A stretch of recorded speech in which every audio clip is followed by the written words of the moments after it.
Betul orang sombong. Tuan-tuan tengok orang sombong. Mana ada mari masjid. Dia boleh panjat tu. Gunung Kinabalu. Punya tinggi lah gunung Kinabalu. Dia panjat boleh. Tangga masjid. Tak boleh. Tak boleh panjat ke tuan. Dia boleh habis duit dia dalam belanja benda-benda yang membazir. Nak bagi RM10 kat masjid pun tak boleh tuan. Dia boleh baca surat khabar muka depan, muka belakang licin. Nak baca Quran semuka pun payah tuan. Muhasabah. Kalau kita payah baca Quran, payah datang masjid, payah bayar jemaah, payah berzikir, mungkin ada sifat takabur dalam diri kita. Orang takabur ni, orang sombong ni, tuan-tuan, mati dalam kehinaan. Tuan-tuan tengoklah Fir'aun, Namrud, semua tu. Takut lagi sekali tuan. Takabur ni boleh bawa pada kufur.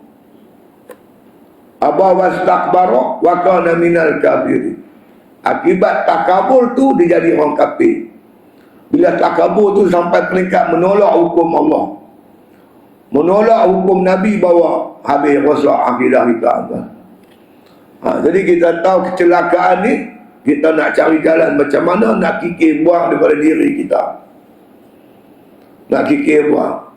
Lalu kita cari jalan, insya-Allah. Di antara jalannya, kata Dr. Abdul Karim Zaidan, kita dia kata sini, iaitu buat perbuatan yang bertentangan dengan akhlak yang tak elok tu. Kan? Takabur lawannya tawadhu. Bila tergerak hati kita nak sombong, sombong ni dia keluar cakap melalui percakapan. Kenal aku siapa? Dia boleh cakap je tu. Kenal aku siapa? Sombong lah tu. Dia pun kata apa? Sombong tu. Sombong ni dia boleh keluar dalam bentuk ucapan, tindakan. Ya dah. Kalau terlintas di hati tu nak sombong, dan lawan dia dengan tawadhu, merendah diri. Saya dengar cerita lah tuan-tuan, kawan dia mengaji Mesir. Dia ni bukan takat dia mengaji di universiti, dia rajin dengar kuliah-kuliah yang di luar tu. Banyak kawan-kawan kita, anak adik-adik kita yang mengaji di Mesir, bila dia lapar, dia keluar. Dia pergi ke surau, ke masjid atau ke rumah-rumah syekh. Dia belajarlah, bertalaki dengan syekh. Kawan ni cerita kat saya, dia minat satu syekh tu. Dia kuliah tu menarik perhatian dia. Satu hari dia bagi tahu syekh, besok boleh tak saya khidmat untuk syekh? Khidmat macam mana? Pergi ambil, main kuliah, lepas kuliah hantar balik rumah dia. Syekh kata boleh. Lepas tu dia dapatlah sebiji kereta, dia pun bawa lah syekh. Pergi ambil, kemudian mengajak. Habis mengajak, dia tak balik. Rumah syekh ni dekat dengan masjid. Jadi bila dia hantar syekh, dia pergilah masjid. Ketika buat ibadat di masjid, masa-masa tu dia lapar, ada masa lapar. Ketika dia di masjid, dia kata, anak syekh tu main takbir cari dia. Pak aku pergi mana? Dia kata ada. Tadi saya tak pergi rumah. Tak ada, di rumah tak ada. Pakat carilah syekh tu. Pergi cari buat apa tuan? Dia cuci jamban. Syekh ni cuci jamban.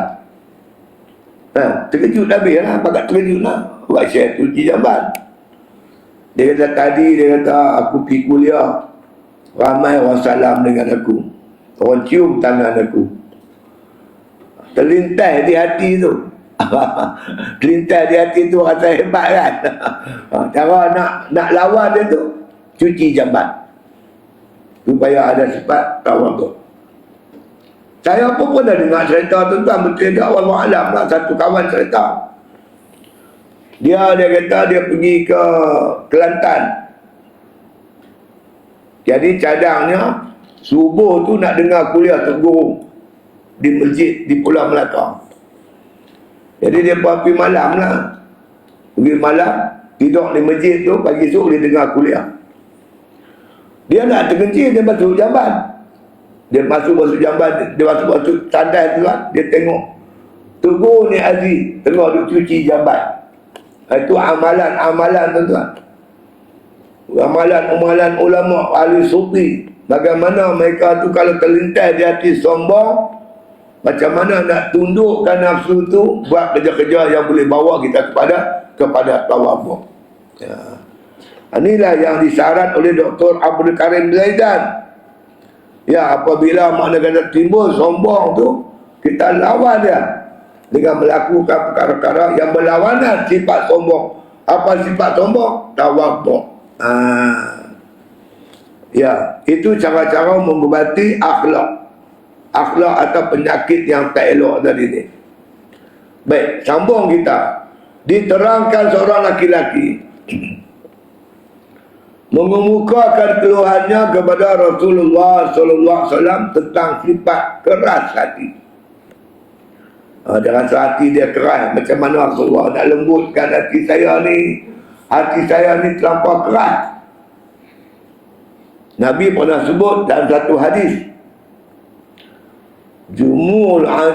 jumudul aini min khaswatil qalbi wa khaswatul qalbi min kasratil dzunub.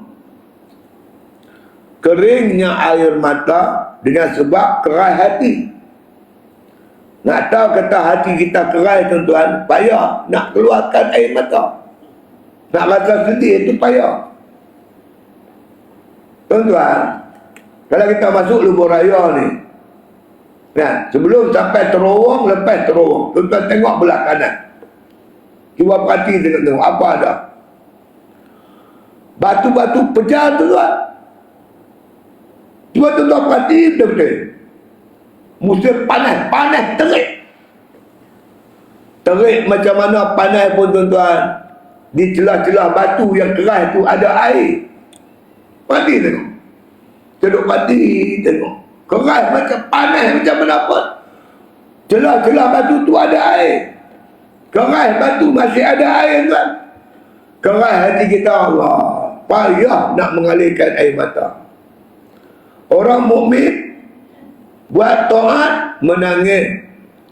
Orang munafik buat maksiat ketawa. Tak ada orang beriman. Dia bangun malam bayar tahajud, berdoa, berzikir, minta doa pada Allah, menangis. Orang mukmin buat taat menangis.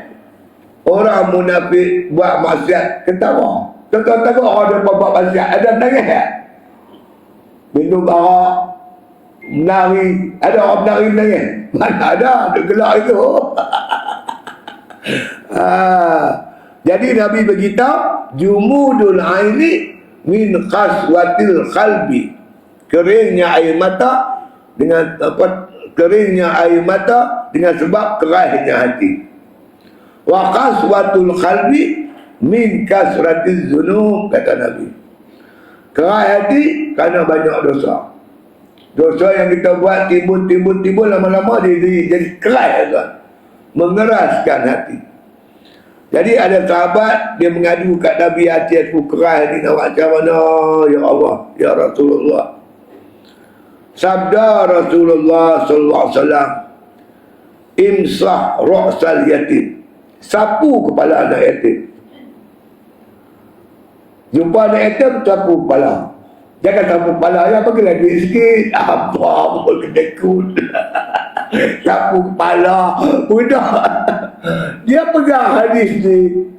Dia kata, Rasulullah kata, nak lembutkan hati, sapu kepala anak yatim. Dia pun sapu lah. Yang budak ni tengok muka dia, bagilah 2-3 ringgit. Lihat. Maknanya sapu bagilah duit sikit. Baru hati kita lembut. Bapak tak ada. Kadang ibu tak ada ATM piatu. Jadi cara dia, nampak dia ATM, panggil, sapu kepala dia, bagi duit sikit. Wa at'imil miskin, dan beri makan pula pada orang miskin.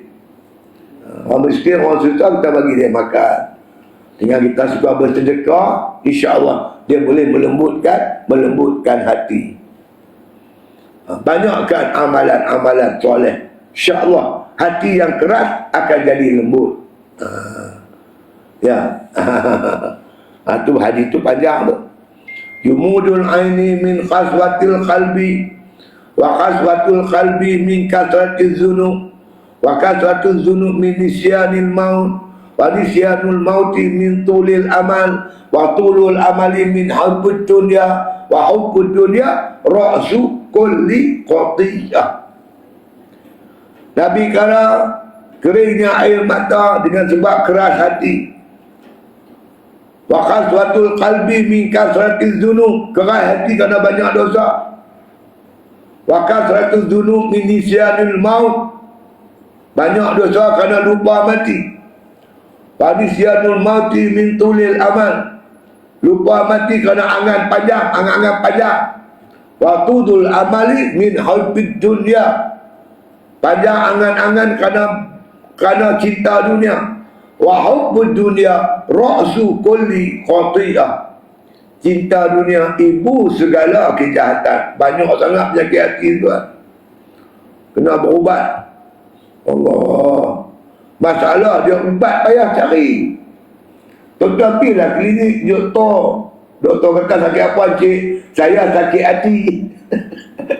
Saya penyakit asap dengki, banyak ada ubat. Ubat dia kena pergi pondok lah. kena mengaji lah. Ya. Sebagai contoh, orang yang berlaku dengki kepada orang lain harus meminta maaf. Dia dengki, asap dengki. Apa asap dengki? Dengki ni tuan-tuan tak boleh tengok orang senang. Bila orang dapat nikmat, dia susah hati. Orang kena bala, dia seronok. Dengki lah tu. Itu tanda alamat dengki. Orang beli kereta baru, dia susah hati. Mat, aku dengar cerita jiran orang tu beli kereta baru. Alah, hutang. Biarlah dia hutang, bukan ada bayar. Tapi dengki. Mat, aku dengar accident lah, jiran orang tu pada muka. Ya dah. Orang dengki ni tuan-tuan, dia tak boleh terima nikmat Allah bagi kepada saudara dia Islam. Kita nak ajar Tuhan pula lah. Itu hak dia. Memang Tuhan tentu pada kali. Itu rezeki dia. Apa yang kita ucap hati tu hebat. Rezeki kita ada lain. Rezeki dia biarkan dia. Jadi orang beriman ni, dia tumpang sonok kawan kita dapat rezeki. Kita kawan dapat nikmat, kita tumpang sonok. Itu lawan dia. Kawan tu kena balak, kita susah hati. Baru betul. Yang dengki, orang dapat nikmat dan susah hati, kita lawan dia. Kita tumpang sonok. Pergi ziarah kawan kita, alhamdulillah beli kereta baru. Anak dia dapat 10A, anak kita merah ya. Tak apalah. Anak dia rezeki dia. Ya, dia bergaji-gaji. Jadi kita tukar tuan-tuan. Kalau dengki, kita susah hati bila kawan dapat nikmat. Tukar. Kita gembira, Allah bagi nikmat kat kawan kita. Kita susah hati bila kawan kita kena bala, kita tumpang susah hati. Dia berlawan dia tu. Itu dia. Jadi cara kata apa Dr. Abdul Karim Zaidan ni, kalau kita ada makna kata berlaku benda tak elok pada kawan kita, kita pergi minta maaf lah. Kadang-kadang tuan, kita pun tak tahu dia minta maaf. Maaf apa? Dia cerita lah gini. Allah. Sonok tuan. Kawan dia buruk sangka dengan kita. Tiba-tiba dia dapat maklumat yang dia buruk sangka tu tak betul. Dia main minta maaf ya kita. Itu cara. Kita minta maaf. Dan mendoakan agar orang-orang yang diirikannya itu mendapat kelapangan. Doa untuk dia. Doa yang paling bagus tuan-tuan sekalian di belakang tabir. Dia tak tahu kita berdoa untuk dia. Ada satu hadis tuan yang ditulis dalam kitab Masdika Hadis.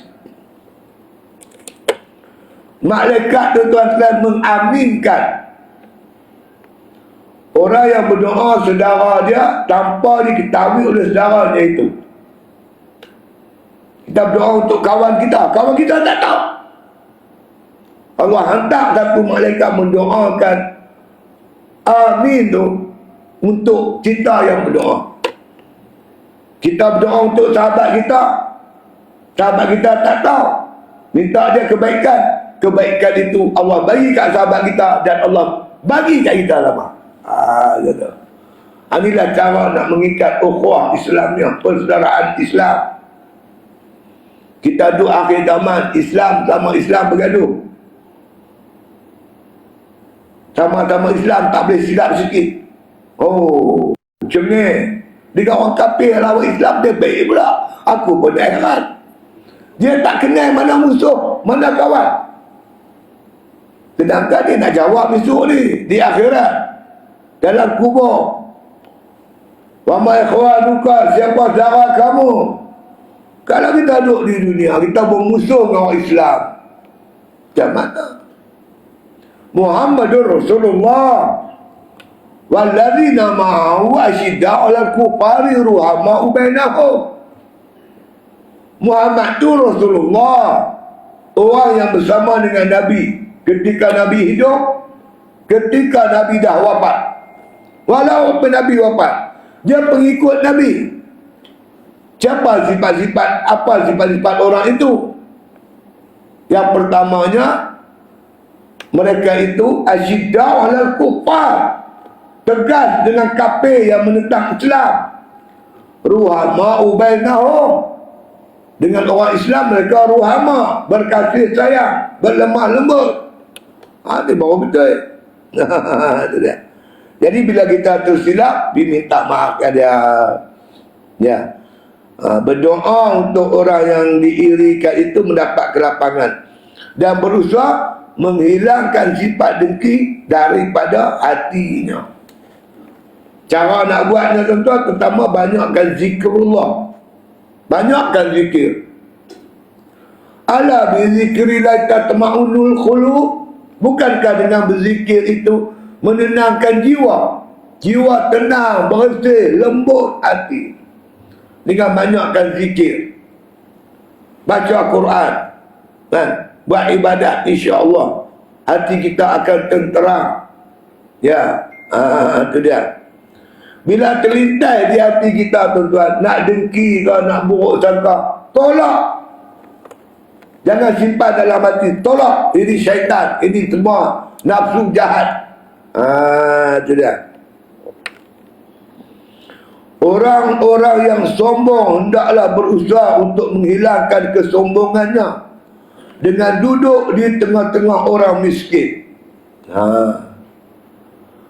Kita sombong, kita tahu kami kita sombong, rajin-rajin duduk dengan orang miskin, duduk dengan orang susah-susah. Baru kita hilang sifat sombong. Kita dah sombong, duduk dengan orang sombong, habis berkawan dengan orang sombong. Yang tak sombong menjadi sombong. Kawan itu tak berpenyakit. Kawan ni, dia boleh tarik kita lah. Apa tak percaya, apa pergi tanya budak-budak muda. Aku tengok dulu aku tak berokok. Lah berokok. Kawan lah bang, dia kata. Dia akan kata kawan. Dia. Dulu tak rempit. Lah rempit. Kawan lah. Kawan. Kalau apa tak percaya, kawan dengan orang gagap. Cari orang gagap, ambil nombor telefon dia kerak-kerak. Lama-lama dengan kita gagap. Dia. Saya dulu tuan-tuan sekolah dululah, cikgu cakap lah, tuan sekolah mendengar. Tell me who's your friend. I will tell you who are you. Abang aku siapa kawan hang? Aku nak abang hang tu siapa? Tak payah tanya biodata panjang-panjang. Tanya siapa kawan kamu? Kawan aku Ustaz Siddiq Noh, memang kaki mengaji. Sebut nama kawan, kita tahu dia tu siapa. Mana kawan ni tuan-tuan, pengaruh dia cukup besar. Kawan orang baik-baik, insya-Allah. Tuan-tuan tengok kitab. Biasanya ulama bila menyebut kelebihan satu-satu amal, kelebihan sembahyang berjamaah, lepas tu dia pun kemuka solusi macam mana nak jadikan diri kita ni orang yang rajin sembahyang berjamaah. Dia akan sebut 1, 2, 3. Salah satunya, berkawanlah dengan orang yang rajin sembahyang berjamaah. Tengok lagi kita apa? Kita ni apa? Kedekut. Kawan-kawan yang pemurah. Lama-lama kita jadi pemurah. Dia. Tu dia suruh duduk dekat orang miskin supaya hilang sombong. Masa saya di pondok dulu tuan-tuan, Tok Guru cara tarbiyah dia ada bagi tempurung. Adalah yang main duduk pondok ni, pak dia orang kaya, dia pergi duduk arah, suruh budak ni buat ni, suruh orang ni buat ni, dia banyak duit. Tok Guru tahu, Tok Guru bagi tempurung, suruh minta sedekah. Duduk kat tak pekan tu, pegang tempurung, minta sedekah. Baru hilang sifat sombong tu. Itu cara-cara dia. Berbuat sesuatu yang hina tidak disenangi oleh orang-orang yang sombong. Orang sombong tak mau benda-benda ni. Cuci jamban, sapu sampah, buat kerja-kerja ni semua. Dia tak mau. Kita buat kerja tu supaya hilang ego kita tu. Kita sifat kedekut. Nak hilang kedekut macam mana? Tak ada cara. Mereka bersedekah. Baca kitab tak jadi. Tuan-tuan, marilah kita bersedekah supaya hilang sifat kedekut dalam diri kita. Hang baca kitab, hang tak sedekah dengan hang kedekut. Dengan kita kedekut. Dia kena praktikal. Bagi. Tuan-tuan perasan tak? Kalau yang rajin mengaji lah, perasan tak perasan? Beza kita dulu dengan dah. Dulu kita tak mengaji. Jadi bila kita rajin mengaji, orang bawa main tabung RM1. Lepas tu bos RM1. Lama-lama kita jangka bertahun-tahun tuan-tuan, dengan tuan-tuan tak sedari, tuan-tuan bagi duit RM2, RM3, RM4, RM5 jadi benda biasa lah. Okay tak? Dulu kedekut tak apa-apa. Aku gaji pun tak cukup, nak bagi kau mana? Tapi bila tuan-tuan duduk main, kuliah, duduk bagi dengan sendirinya, tuan-tuan, Allah cabut penyakit kedekut dalam diri kita. Cerita orang penakut Allah tuan-tuan, dia main jumpa saya masa tu IGT Lumut yang di Ketua PES kawasan Lumut. Ustaz, saya ni ustaz tak boleh. Kalau ada lori polis lalu, kereta polis lalu, saya duk gadah tu jadi macam tu. Dia main takut macam mana pun tak tahu. Lepas tu dia tanya saya, nak ubat macam mana Ustaz? Nak buat macam mana ni supaya hilang takut? Saya tak apa payah. Lah ni hamba main kat penalan. Ustaz nak buat apa? Jangan tanya. Saya ambil nombor kad penalan dia, alamat dia semua cukup lengkap. Tuan-tuan tahu saya buat apa? Bila nak buat ceramah, dia kena isi borang. Borang tu dia tulis penganjur.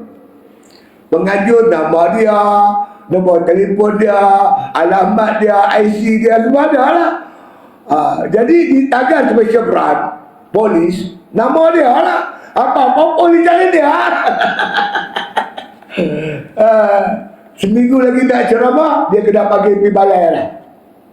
Kena panggil pergi balai. Esok lagi kerap ceramah, lagi kerap kena panggil. Lepas ceramah kena panggil. Lama-lama dah kat 2-3 tahun saya jumpa dia. Macam Alhamdulillah Ustaz Lam Hadi rupanya kena macam tu. Tarbiyah dia.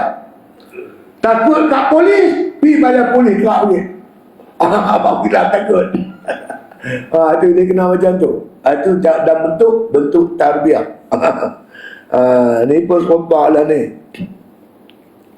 Orang yang sombong tadi apa nak buat tak ada? Ya.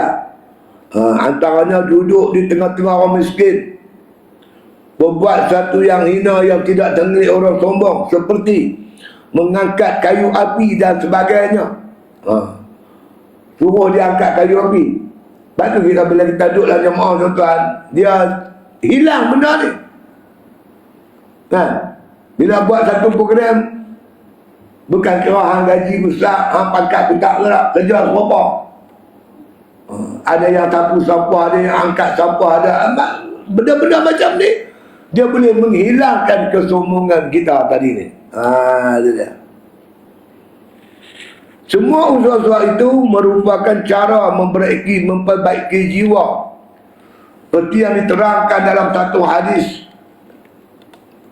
Sabda Rasulullah sallallahu alaihi wasallam, "Iza ghadiba ahadukum wa huwa qa'imun wal yajlis fa in dhahaba anhu al-ghadab wa illa falyattajih."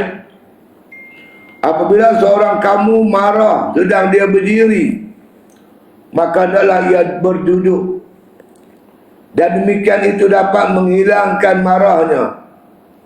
Apabila belum juga hilang, hendaklah berbaring. Ini sabda Nabi SAW, cara nak hilang marah.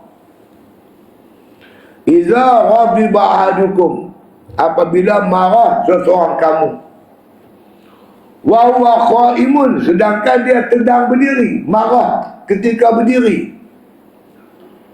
fal yajlis, maka nak hilangkan marah tu, duduklah. Dia duduk. Tuan-tuan tengok orang ceramah, kalau dia ceramah berdiri, bergegak hati tu. Bila duduk ni korang sikit kan. Bila duduk ni korang sikit. Nabi kata kalau kamu marah ketika berdiri, duduklah. Fa in zahaba anhu ghadab, kalau sekiranya dengan duduk itu menghilangkan marah tadi ni. Tengah duduk marah-marah, kita duduk, boleh hilang. Wa illa, kalau tak boleh hilang juga, nak buat macam mana? Wal yadl tajih, maka berbaringlah. Makna kita berbaring. InsyaAllah dengan berbaring itu kita hilang marah tadi. Dalam hadis yang lain, Nabi SAW bersabda, "Iza ghadiba ahadukum falyatawaddah bil ma'i." Apabila marah seorang kamu, maka berwuduklah dengan air. Yalah, marah ni api, setan. Nak padam dia dengan air lah. Ambil wuduk. Fa innal ghadaba minan nar, maka sesungguhnya marah itu daripada api. Yang menyebab kita marah itu setan. Tengok mata dia merah, tengok telinga dia bergegak. Dia ada hal itu. Dia ada hilang pertimbangan. Sebab tu kalau orang bergaduh, dululah masa budak-budak belajar silat, Tok Guru pesan, nak kalahkan musuh, perogok dia, bagi dia marah. Bila dia marah, dia hilang pertimbangan. Ya, dah kaki sekali jatuh. Itu dia. Bila seorang tu marah, beruduklah dengan air. Fa innal ghadaba minan nar, karena sungguhnya marah itu daripada api. Wa innama tutfa'un naru bil ma'i, maka sungguhnya padamlah api itu dengan air. Jadi kita padam api dengan air. Maka bila orang tu marah dikuasai oleh api syaitan, maka cara menghilangnya dengan mengambil wudu, insya-Allah. Kata Syekh kita, ya, itu yang ketujuh. Masuk yang ke-8. Maka kata musannif rahimahullah ta'ala, setiap orang yang ingin memiliki akhlak yang tertentu, hendaklah dia melatih dirinya untuk memperoleh akhlak yang diingini itu. Kita nak akhlak apa? Sabar. Latih bagi sabar. Kita nak berakhlak macam mana? Lemah lembut. Kita buat latihan. Perlahan-perlahan, lama-lama, insya-Allah akan jadi lemah lembut. Jadi orang yang nak berakhlak yang tertentu itu, hendaklah yang melatih dirinya untuk memperoleh akhlak yang diingini itu. Misalnya, ia ingin menjadi orang yang penyantun, lemah lembut, yang diingininya itu. Misalnya ia ingin menjadi orang yang penyantun, hendaklah yang melatih dirinya dengan berulang-ulang sehingga jiwanya menjadi lebih baik. Dia kena ada satu latihan. Kalau dia nak berlemah lembut, macam orang nak berniaga kan. Hang berniaga cakap kasar orang lari ya. Dia nak jadi orang yang lemah lembut. Bila orang datang kedai dia, dengar dia cakap tu, orang suka. Dia kena ada satu riyadhah, latihan. Menjadi apa? Menjadi penyantun. Hendaklah ia melatih dirinya dengan berulang-ulang hingga jiwanya menjadi lebih baik. Kena buat satu macam latihan.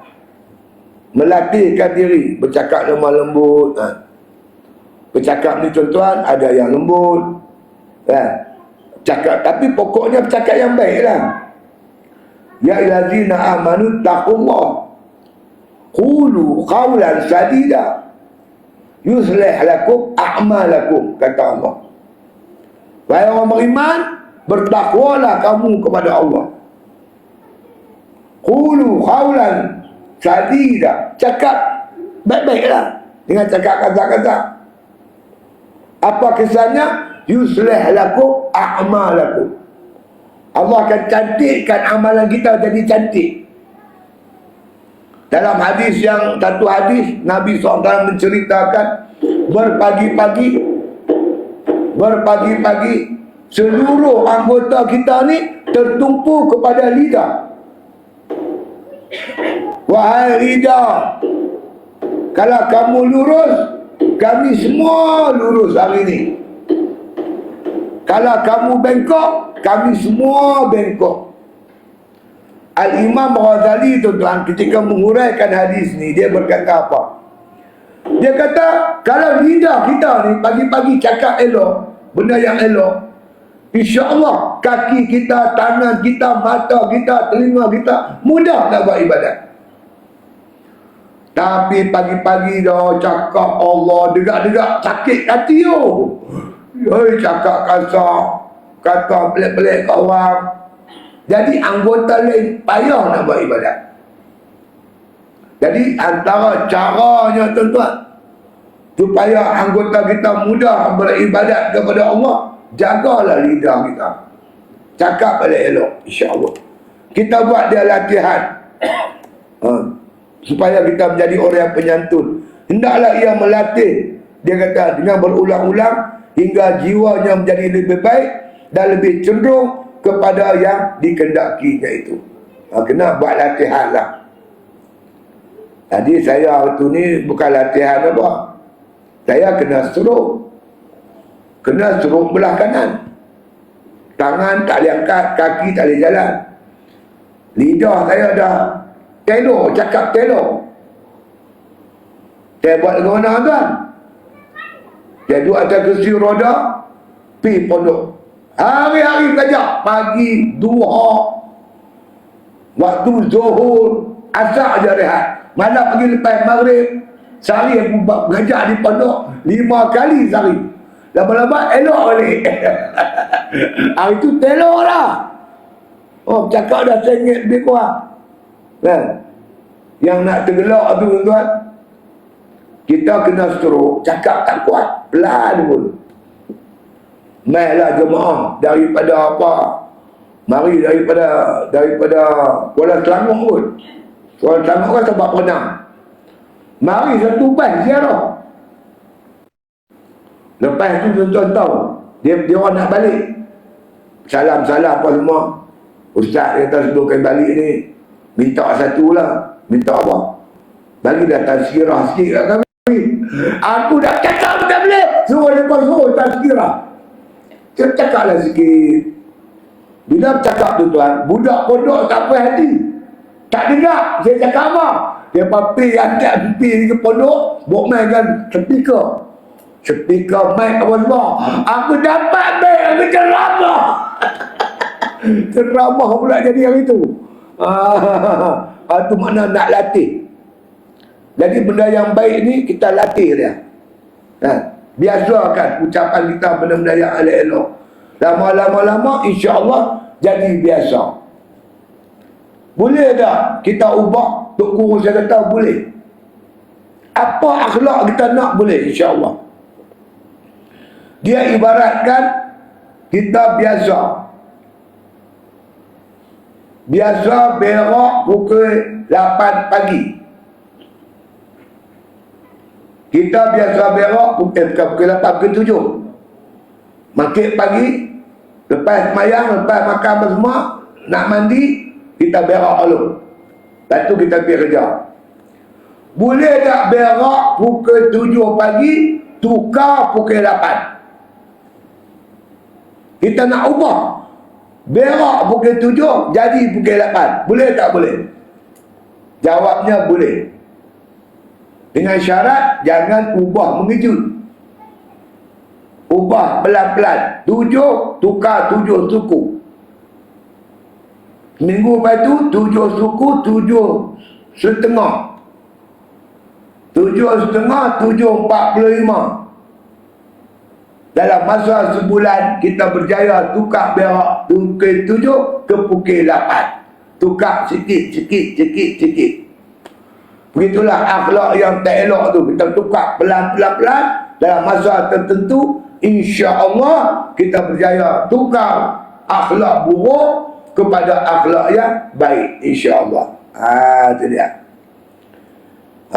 Iaitu melatih dirinya dengan berulang-ulang hingga jiwanya menjadi lebih baik dan lebih cenderung kepada yang dikehendakinya, dan akhirnya menjadi kebiasaan. Bila kita tukar macam steady, tak nak salah apa-apa lah. Dalam hadis dhaif diterangkan, Nabi bersabda, innamal ilmu bitta'allum wal ilmu bittahallum. Nabi kata, sungguhnya ilmu pengetahuan dengan perantaraan belajar. Innamal ilmu bitta'allum. Sungguhnya ilmu dengan belajar. Belajar pakai masa kan, sikit lama faham lah. Tak boleh dapat ilmu melainkan dengan kita dengan kita belajar. Begitu juga wal ilmu. Ilmu ni apa? Bersifat halim. Halim ni lambat marah. Marah tapi lambat baru marah. Yang bagusnya marahnya lambat. Tapi sejuknya cepat. Ni bagus. Lambat marah tapi cepat sejuk. Ni A. Ada orang cepat marah, lambat sejuk. Kita tak pakai. Sikit marah. Betul nak sejuk, lambat. Tak mahu. Jadi al-ilmu, sifat halim ni bitahallum, pelan-pelan. Bila nak marah, tahan. Lama akhirnya dia menjadi orang yang lambat marah. Lambat marah. Tu. Ya, sungguhnya ilmu pengetahuan itu dengan perantaraan belajar. Dan sifat malu. Malu ni halim. Halim kan malu, dia lambat marah lah. Halim ni, helmi ni lambat marah. Marahnya lambat.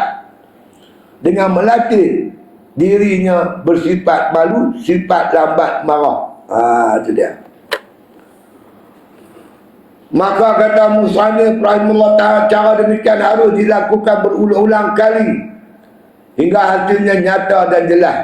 Kita nak buat sifat mulia ni, sifat apa satu sifat kita buat selalu. Bila tergerak hati nak lawan dengan dia, kita lawan hati kita. Ya? Dan di dalam latihan itu harus bersabar. Sabarkan diri untuk memiliki sifat yang mulia-mulia tadi. Kerana setiap yang ingin berakhlak dengan satu macam akhlak yang tertentu harus melalui latihan. Dan dalam latihan itu harus bersabar. Nak latih ya. Tuan-tuan buka kedai apa? Kedai runcit atau kedai jual barang-barang lah. Orang baik tanya, cik ni harga berapa? Kita letak harga RM10. RM8 saja je. Kita pun model RM8. Nak bagi RM8 tak ada untung apa. Tak boleh cik RM8. Tak boleh. Kalau RM9 ambil je. Dia buat lihat lama-lama. Kita pun kata tak apa RM8 lah. Bagi RM8 dia tak jadi beli lah. Allah. Sakit dah hati kita. Tapi kita tak tunjuk muka marah. Pasal apa? Kita harap lain kali dia datang lagi kedai kita. Sabar. Hati ni nak marah. Tapi buka dia senyum itu. Kejut. Kan? Apa tak biasa jadi calon belah ayah? Calon belah ayah mana buka macam? Senyum. Ayah pengalaman 3 kali tu jadi calon. Allah. Dia kata kena senyum. Tak boleh macam. Duk senyum situ. Kita lah harus bersabar. Dalam makna kata perkara-perkara ni. Sebab kita membawa satu tuan-tuan, satu perjuangan yang hebat. Nak tarik orang pada Islam. Nak mendekatkan orang pada agama Allah Subhanahu wa Ta'ala. Kita nak Islam ni menang. Islam ni terdaulat.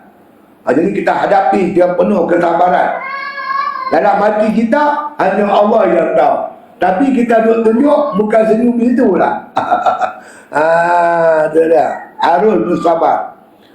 Kerana kesabaran itu penting. Orang yang sakit akan dapat sembuh dengan meminum ubat yang pahit. Tu kata-kata dia yang kita pegang lah. Pahit sesaat, sihat setahun. Tak mau pahit, mana ada ubat tak pahit? Ubat caci dah dah. Ubat caci pada ke budak-budak lah. Kita terpaksa menghadapi kepahitan. Kerana apa? Untuk mendapat benda yang berharga. Ya. Jadi ubat orang yang sakit dapat sembuh dengan meminum ubat yang pahit. Apabila telah bersabar dan mengadakan latihan terus-menerus, akhirnya akan memberi kesan di dalam jiwanya sehingga berbuat yang demikian itu menjadi kesenangan. Bila ada lama-lama kita buat benda yang payah jadi senang. Fa inna ma'al usri yusra. Inna ma'al usri yusra. Jadi mudah dalam masa tertentu. Ya. Itu dia.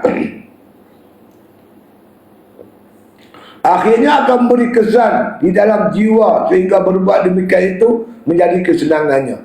Seorang yang ingin menjadi penulis tulisan yang mempunyai tulisan yang baik, dia harus berulang kali melatih dirinya menulis dan membaiki tulisannya hingga akhirnya menjadi mudah dan gampang baginya. Jadi mudahlah, insya-Allah. Kesimpulan yang kita dapat iaitu kalau kita berhajat sungguh-sungguh memiliki akhlak yang mulia, kita lawan yang tak elok tu.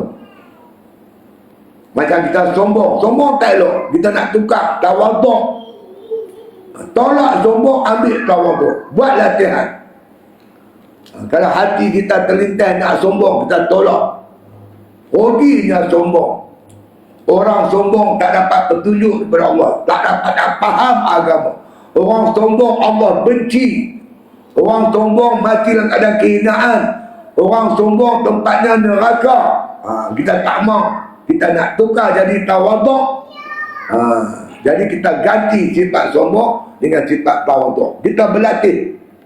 Lama-lama insya-Allah mudah-mudahan dipermudah kepada oleh Allah kepada kita mempunyai sifat tawaduk. Kita pergi kedai, orang beli, orang jual tu, layan kita dengan baik. Kadang-kadang bukan nak beli sangat, tapi hati kita seronok dengan layanan tadi ni. Alangkah tuan-tuan baiknya kalau kita promote Islam, agama Allah Ta'ala, ajak orang pada Islam dengan akhlak yang baik. Adalu alal khairi kafa'ili. Siapa tunjuk dalam kebajikan, macam dia buat. Tuan-tuan bayangkan, tuan-tuan boleh tarik satu orang main ke masjid. Dia main masjid, tuan-tuan dapat pahala macam dia dulu dia beribadat di masjid. Kalau tuan-tuan boleh tarik 10 orang, Masya Allah, hebat tuan. Adalu alal khairi kafa'ili. Kenapa orang tu boleh ikut nasihat kita? Kerana akhlak kita tadi. Akhlak kita yang mulia. Jadi jadikan diri kita seorang pendakwah, nak mengajak orang di jalan Allah. Di antara perkara-perkara penting memiliki akhlak yang mulia. Wallahu a'lam. Al-Fatihah.